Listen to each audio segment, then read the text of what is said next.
Hello everyone, the Simplex 493 here, and today we'll be doing a review of the Edwards 1300. Let's get started.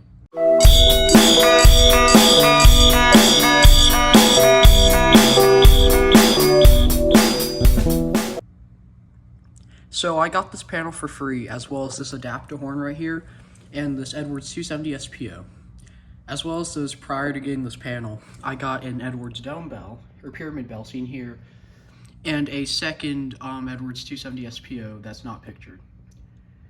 This panel basically is a one zone, one NAC panel. It outputs 12 volts AC, and the zone runs to 120. So if you notice, this panel has a massive relay right here labeled alarm relay. You can probably guess what that does based off of where the adapter horn's wired. And the pull station's wired to these two terminals, which are labeled H and E. That is for the zone, or where you wire the pull station / heat detectors. So, some fun facts about this panel. It was built in 1961, as seen on that date code right there. I pulled this out myself out of a church, or an old building that was getting renovated with a new fire alarm system. Fun fact about this panel, it was disconnected by the fire department and my dad 20-30 years ago maybe. It's a very old panel. I cannot find any information about it. So if you need any help wiring this panel, this video is for you. So to wire a pull station, you need to wire it to the terminals H and E, and for the horn, you just wire it to the signal circuit.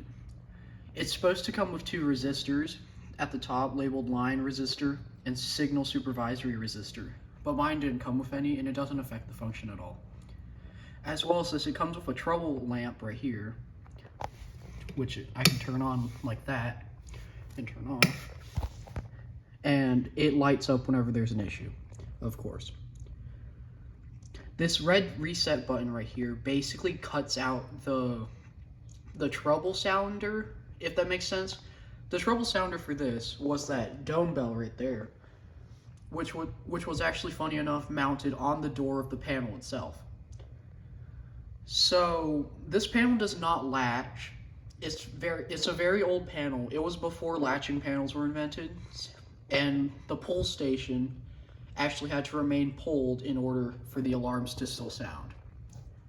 Now you might be wondering, well, how does this 120 volt panel step down the voltage to 12 volts AC for the horn?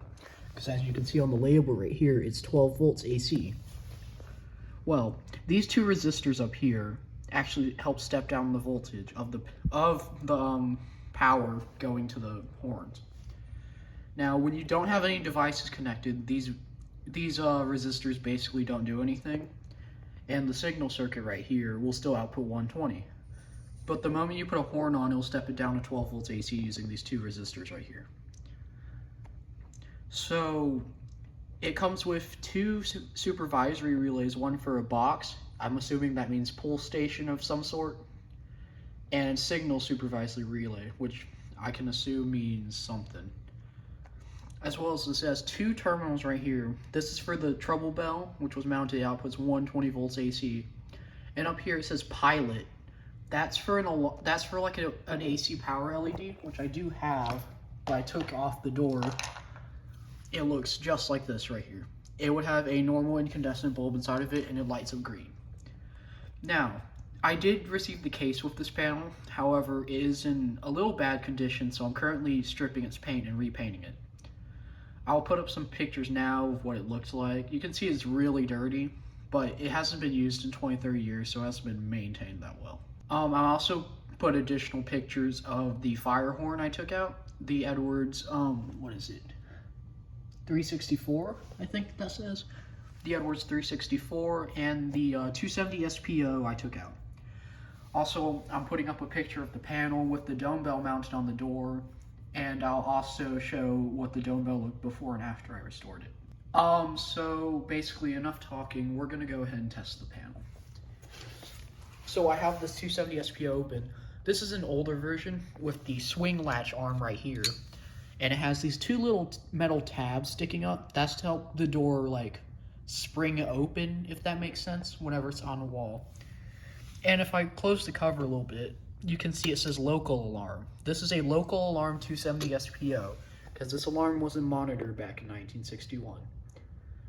So we're gonna go ahead and test it in 3, 2, 1. I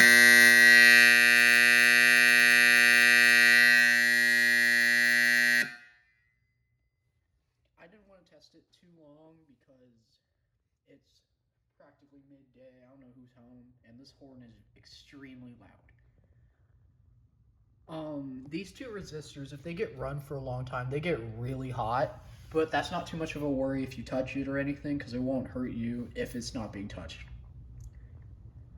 So that's been the review of the Edwards 1300 and the Firehorn and the 270 SPO. Thank you for watching, and I'll see you in the next one. Bye.